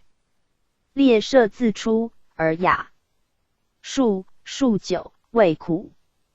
提审，酒味甘，病治美，兼以疗病。提审治雍和，数治痰冷。肾阴，肾为四菇菜而肾，堪木而作之，谓之木。积因积，采以为止；欠因欠，采以为谢；提先因先，采以为引。采蜜蒲果，各随其月也。若乃南北两居，水通路阻，观风瞻云，方知决所。两居为南北两处，各有居止。风恶足绝，水道通耳。观风瞻云，然后方知其处所。南山则家渠2田，周岭3院，九泉别涧5谷一眼。群峰参差出其间，连秀复露成其板。众流盖灌以环境，诸堤拥翳以接远。远堤缄默，径流开湍。临复泛波，水往不骸。骸回往匝，往主圆峦。城美表去，湖可胜丹。抗北鼎以气管，因南风以起轩。罗层崖于户里，列径栏于窗前。因丹霞以称眉，覆碧云以翠传。是奔星之扶持，故之谓谦。昆鸿翻柱而没，即何旦燕雀之偏轩。虬泉迸出，潺源于东岩，结壁对峙，空龙于西六。修竹葳蕤以异会，灌木森沈以蒙茂。罗蔓延以攀援，花纷熏而媚秀。日月投光于柯间，风漏披青于袖。夏凉寒雨，随时取势。阶击回户，临城阁。此烟不请，玩水弄石。2即回跳，终岁往诣。商美物之岁化，愿福临之如芥。秒遁一隅，人群常寄心于云霓。南山是开创补居之处也。从江楼步路，跨越山岭，绵亘田野，或升或降，当3里许。途路所经见也。则乔木茂竹，圆整弥复，横波疏石，侧道飞流，以为玉木之美。观即至所居之处，自西山开道，弃于东山2里有余。南西 PG 1124。连岭叠嶂，青翠相接，云烟消露，带无泥迹。从进入谷，凡有3口。方壁西南石门是南池东南，皆别载其事。原路出入，行于竹径，半路阔，以竹渠见。既入东南傍山渠，辗转幽奇，异处同美。路北东西路，因山为章。正北峡处，见湖为池。南山相对，皆有崖岩。东北整壑，下则青川如镜，青稞磐石，北遇印主。西沿带林，去潭可20丈许，契机构宇，在岩林之中。水位石阶，开窗对山，仰眺层峰，俯近峻壑。去沿半岭，复有一楼。回望舟跳，既得远去，还顾西馆，望对窗户。悬崖下者，密竹蒙径，从北直南，西是竹园。东西100丈，南北155丈。北倚劲峰，南眺远岭，四山周回，西见交过，水石林竹之美。岩秀微曲之好，背径之矣。堪简开注，此焉居处，系去密玩。非可具记，故教言大事耳。越山列其表侧傍冕为一观也。因以小湖临于其微，众流所凑，万泉所回。虬烂一行，手臂中肥。别有山水，路渺免归。虬烂、肥臂皆是全名。事见于诗。云此万泉所凑，各有形式。虬归其路，乃界北山。栈道清窥，登阁连卷。复有水镜，缭绕回圆。迷迷平湖，泓泓沉渊。孤岸耸秀，长洲千绵。既瞻，既眺，况以悠然。及其二川河流，一源同口。复爱入险，俱会。山首，赖排沙以击秋，风以竹以起伏。石青蓝而稍岩，木映波而结叟。晋南淳以横前，转北崖而掩后。引从贯固西沉木，托星宿以之左右。往返经过，自非岩涧，便是水镜，洲岛相对，皆有趣也。山川见石，洲岸草木，既标异于前章，亦列同于后读。山匪租而市户，川有清而无浊。石傍临而插岩，泉斜涧而下谷。渊转主而散芳，暗弥沙而映竹。草迎冬而结葩，树临霜而正绿。向阳则在寒而纳蓄，面阴则当暑而含雪。连冈则积岭以引林。PG 1125。举峰则群耸以结。浮泉飞流以泻空，沈波潜溢于洞穴。凡此皆一所而贤善，疏节而具乐。土山载石曰租，山有陵曰户。此章谓山川众美，亦不必有，故总叙其最。居山之后世，亦皆有寻求也。春秋有代，朝夕须资。季耕已饭，一桑茂衣。一菜荡摇，采药就颓。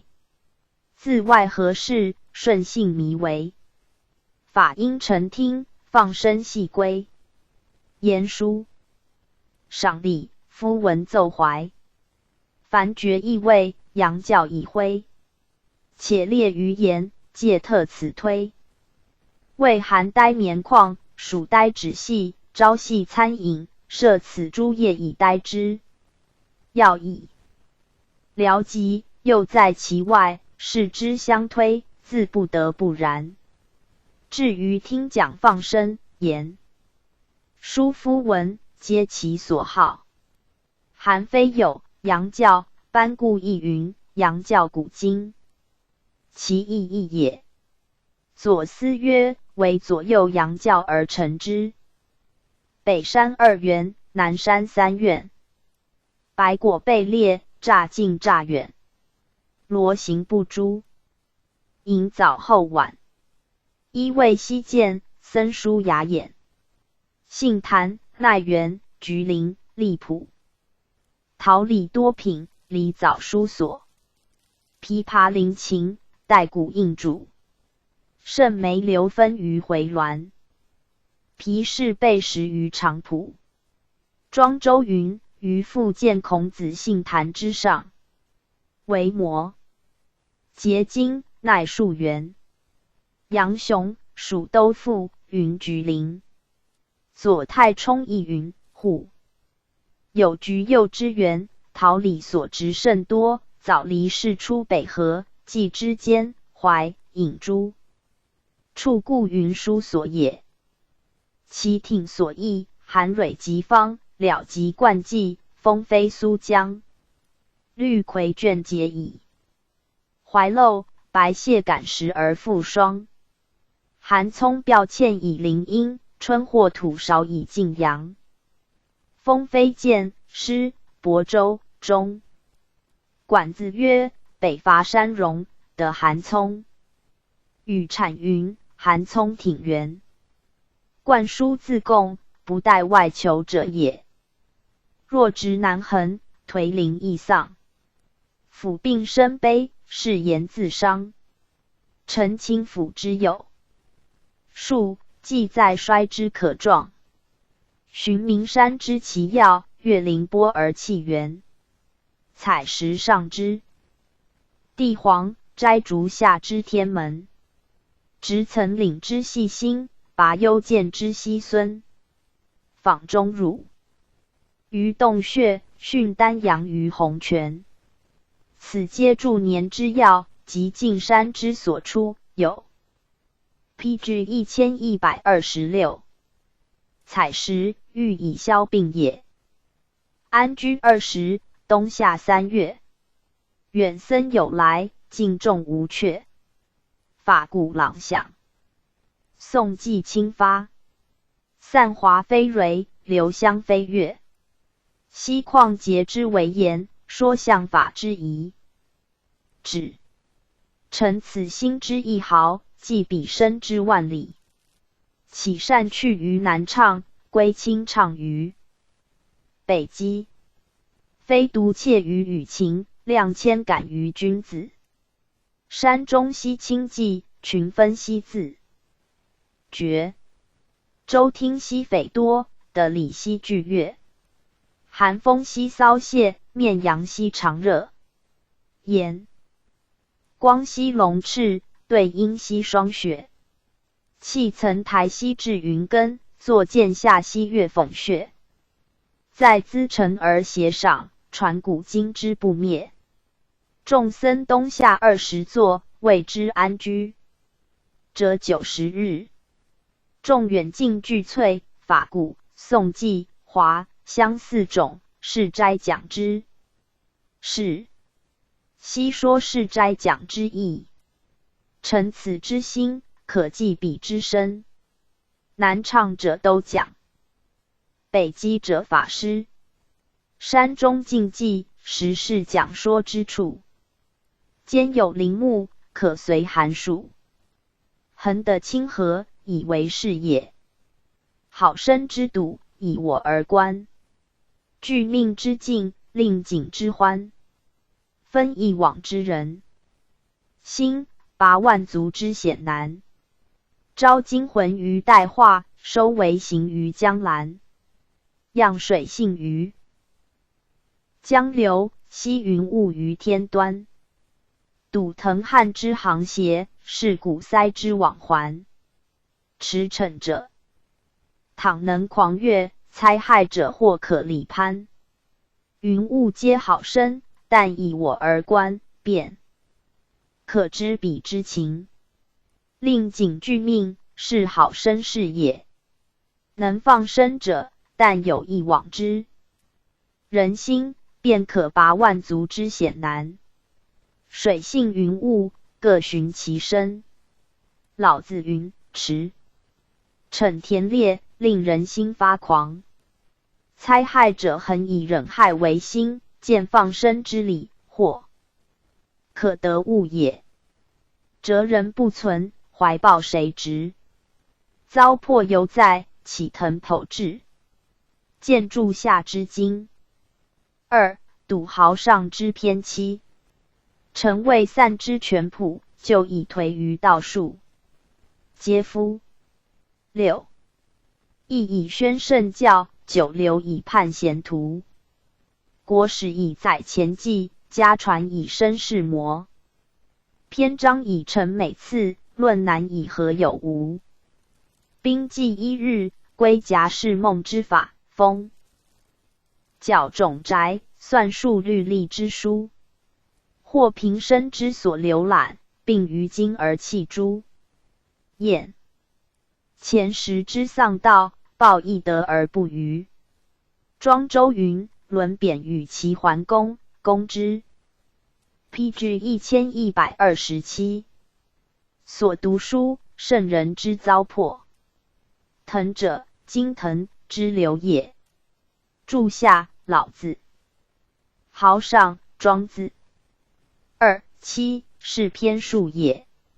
云此2书，最有理，过此矣。往，皆是圣人之教，独往者所弃。依习条称，实爱斯文。原指握管，会信通神。师以言志，父以夫臣。真名累颂，贤各有伦。元纪山期，弥历年纪。信多。暇日，自求诸己。言经禁律，贞观绝美。怀秋成章，含笑奏礼。未少好文章，及山期以来，别元纪兰，循律文咏，以尽暇日之事，便可得通神会信，以咏中朝。若乃陈涉池之告，平养达之篇，未觉记之不远，具行得之多间。君上皇之自习，稷下衰之在瞻。头无心于高人，落兵民于圣贤。广灭景于空洞，许顿因于稽山。于甲居以表故，捐引言以千方，来必蒙矣。之本好七商而一致，亲请貌而夫辞，正别古而永世，良去罢而知会。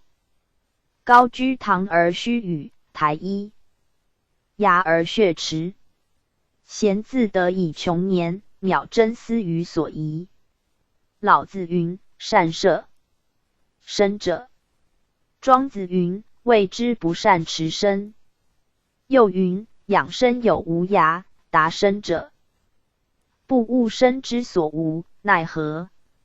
绝技、上皇、下衰、兵民，意义皆出庄周。广成子在空洞之上，皇帝之师也。许有隐于稽山，遥以天下让而不取。愚公居于居父，齐桓公逐鹿入山，见之。捐子隐于砀山，好耳树，告伯阳，秦兴三篇。跟桑楚的老子之道，居垒之山。楚狂皆于，楚王闻其贤，使使者聘之，于是遂游。朱明山在蜀峨眉山上。徐无鬼言妻，谓侯劳之，问先生：苦山林矣，乃肯见寡人。无鬼问：君处事欲，凭好恶，则耳目察矣。常采玉立。老来子根于蒙山之阳，著书15篇，言道家之事，之本为业。4号避秦乱，入商洛深山，汉祖赵布能出。司马长卿高才，而处事不乐欲公卿大事，为。PG 1128。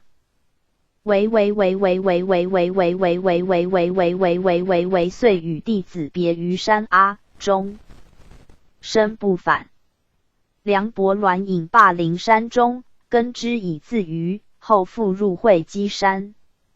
台孝威居武安山下，依崖为图示，采药自己。高文通居西唐山，从容自娱也。既其窈窕幽深，寂寞虚远。事与情乖，理与行反。既耳目之迷端，岂足记之所见？运钟鼓于3季，似通明于5眼。全景律以停笔，亦遣之而绝简。为此既非人计所求，更待3明5通，然后可见履耳。故停笔绝简，不复多云，既夫赏应勿夫此旨也。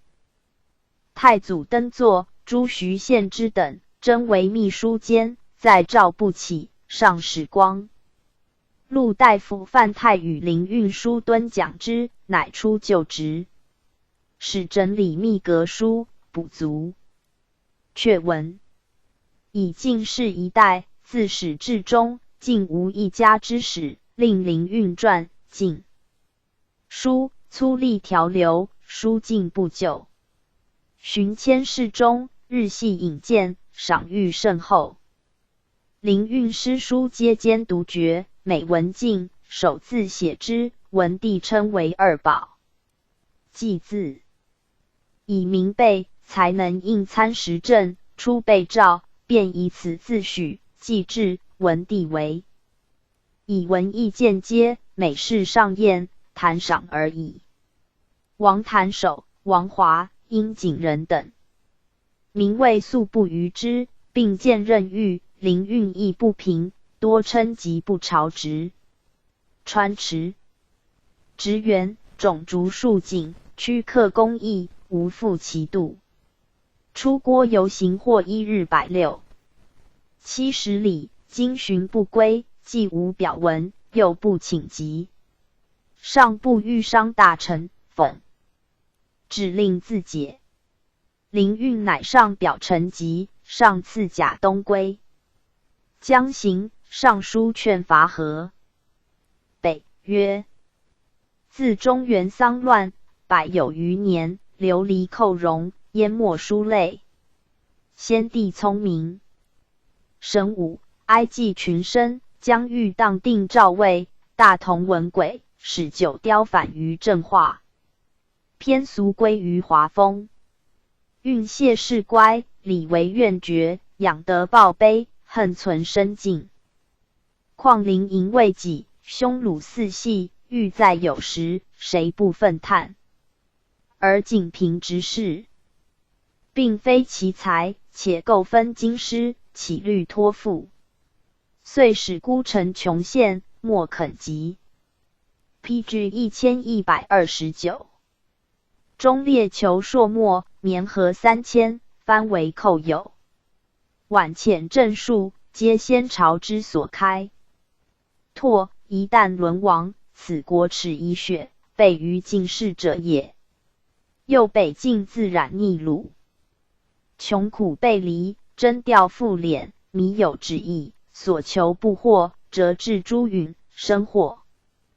家破，何门比屋，此一人者所为伤心者也。咸云西鲁舍没，远失陇外，东鲁城虚，忽可掩袭。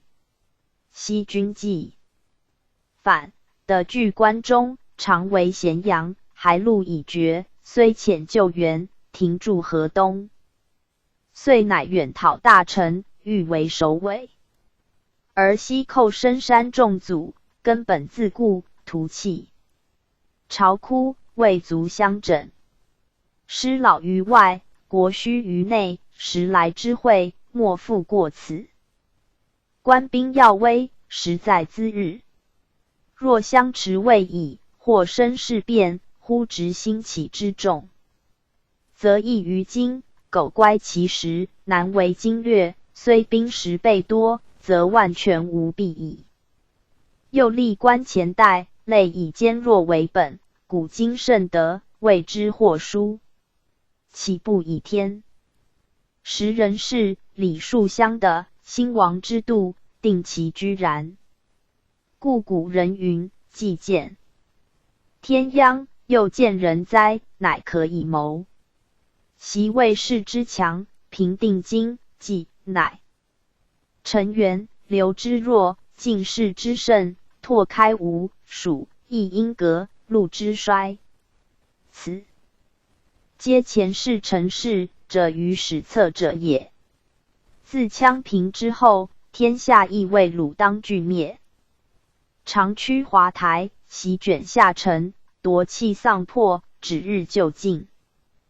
但长安为虑，潼关失守，用缓天诛，假延岁月，日来至今。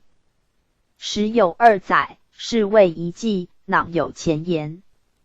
况五胡代数其事，虏其余命。近于来年，自相攻伐，两取其困，变装之行，验之精义。仰望甚则有若可击，筑心难云，为日已久。来苏之际，时归圣明。此而服臣，后则未诏。即日服葬，臣无监处，然烦躁大事，呆。国富兵强，不必晨会，与我为义，贵在得时。器械既充，重力粗足，方于前后，乃当有忧。常益损益，九镇冀州口数100万。有余田赋之握者自贡典先才精创，积止犹存，陈留。引元桑麻毕也，强富之时，昭然可知。为国长久之计，孰若？一往之废邪？PG 1130。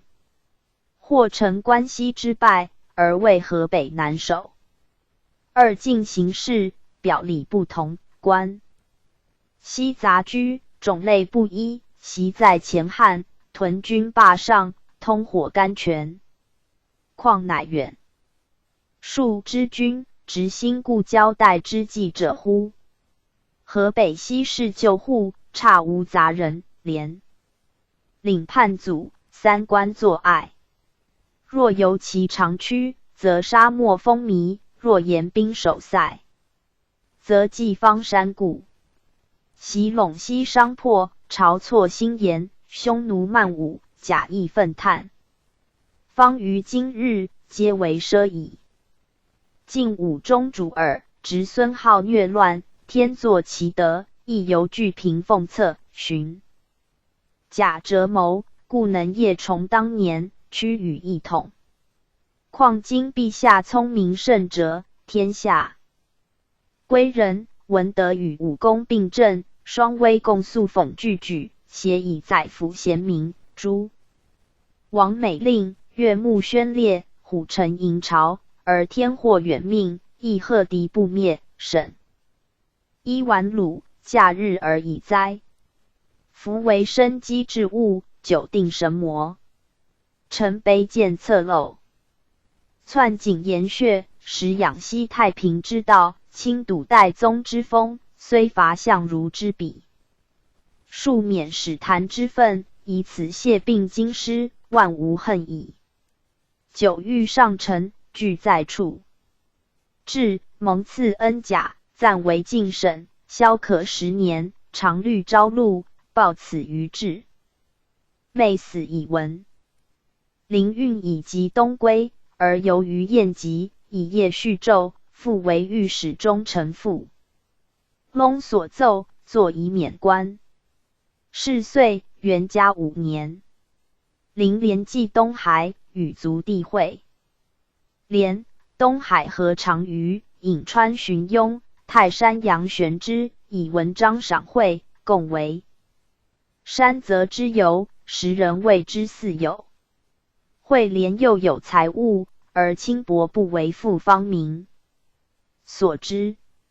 灵运去永嘉还时宁，时方民为会稽郡。灵运常自使宁至，会稽造方民，过世会连，大相之赏。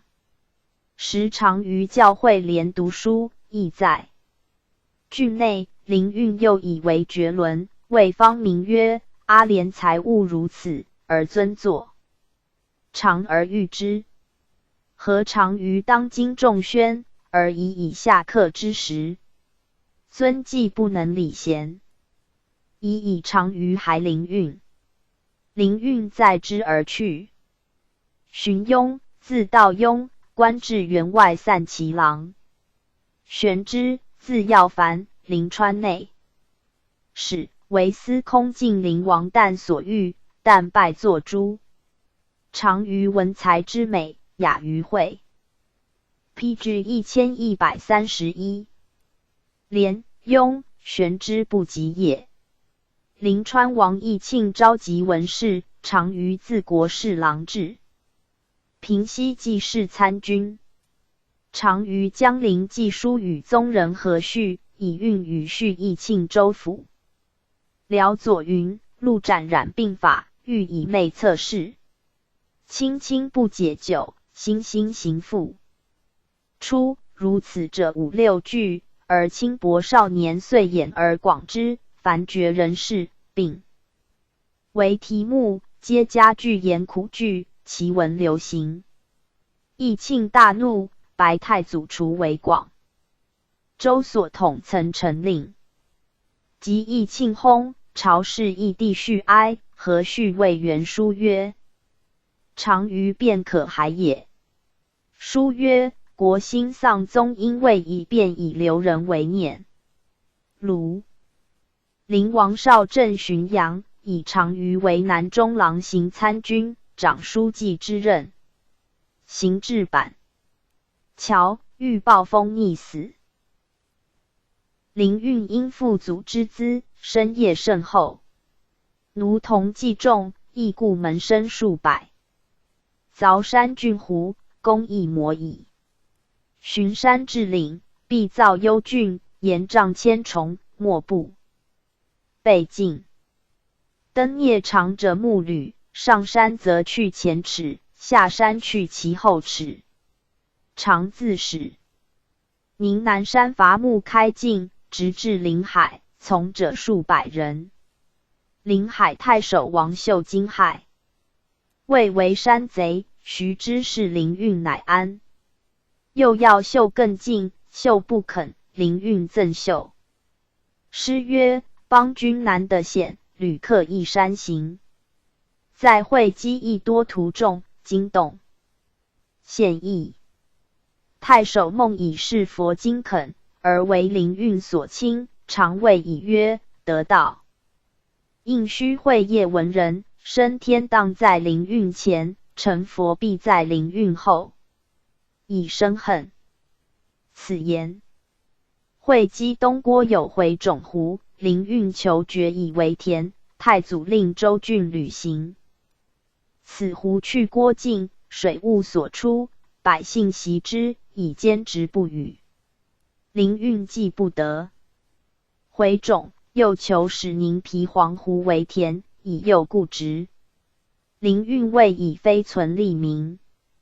正虑绝湖多害生命，言论毁伤之，与以遂构仇隙。因林运横自，百姓惊扰，乃表其意志，发兵自防，漏板上言。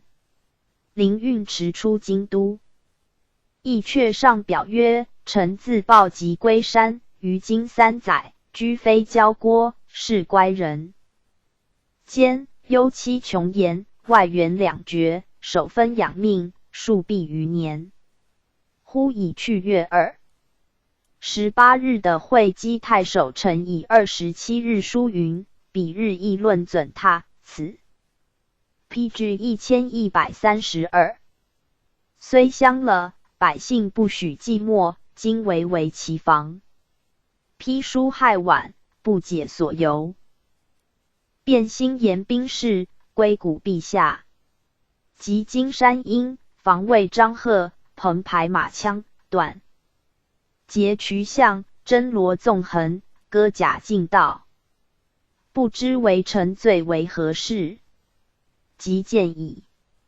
虽曰见谅，而装防如此，唯有往惧。臣习忝进士，欲蒙天恩。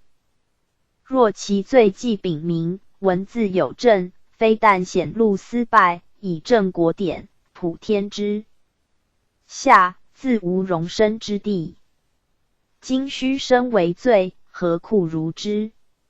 夫自古缠谤，甚贤不免，然治谤之来，要有由去。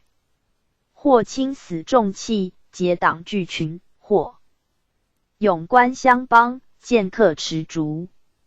为文祖斗之学，欲为逆节之罪，删妻之事，而构陵上之信。今隐迹无端，假谤空设，钟鼓之库，谓之。或有匪令其身，实悲其痛。臣父内审不究，而暴礼莫生。是以千叶疾病，数还归款。仰凭陛下天鉴屈临，则死之日犹深之年也。臣忧不弥日，雷即发动，失存恍惚，不知所成。太祖知其见污，不罪也。不欲使东归，以为临川内史。次至中2000时，在郡游放，不益永嘉，唯有司所究。司徒遣使随。周从事郑望生收灵运，灵运直录望生，兴兵叛逆，遂有逆志。为师曰：韩王子防愤，秦地鲁廉耻。本自江海人，忠义感君。子追讨秦之，宋廷尉治罪。廷尉奏灵运律部众反叛，论证，斩刑。上爱其才，欲免官而已。彭城王义康兼职位不宜数，乃诏曰：灵运罪性类人，成何禁法？但谢玄勋参为管，以诱急。后嗣可降死一等，徙赴广州。其后，秦郡府将宗其受至土口，行达桃墟村，见有7人下路乱语，疑非常人，还告郡县，遣兵随其受掩讨，遂共革战。西秦复狱。其一人姓赵明清，山阳县人，云同村薛道双仙。与谢康乐共事，已去9月初，道双因同村陈国报青云，先作临川郡，范氏喜送广州谢，给钱令买弓箭刀笋等物，使道双要。河乡里见儿，于三江口窜取谢。若得志，如意之后，功劳视同。PG 1133。遂何不党要谢，不及。既还机警，原路为劫道。有司又奏，依法收治。太祖诏于广州行器试行。临死作诗曰：功胜无余，生礼业有终尽。积公理既破，或生命一陨。凄凌霜叶，往冲锋军。谢后尽几何，修短非所敏。宋兴自绝前，思痛久矣。忍恨我君子志，不获言上敏。诗所称功胜，礼业由前诗。子房，鲁连之意也。时元嘉10年，年49。所著文章传于世。子凤，早卒。使臣曰：明秉天地之灵，含五常之德，刚柔迭用，喜运分。秦夫至动于中，则歌咏外发。六艺所应，四时优细，升降瓯尧分披风时。虽于夏以前，遗文不睹，摒弃怀灵，理无获益。然则歌咏所兴，宜自身名始也。周氏既衰，风流靡者，趋平。宋玉导清源于前，贾谊、相如、郑方成于后，因辞润金石。高义薄云天。自兹以降，秦志越广。王褒、刘向、杨、班、崔、蔡之徒，异轨同奔，地相师祖。虽轻辞力屈，时发乎偏，而无因类气，故亦多矣。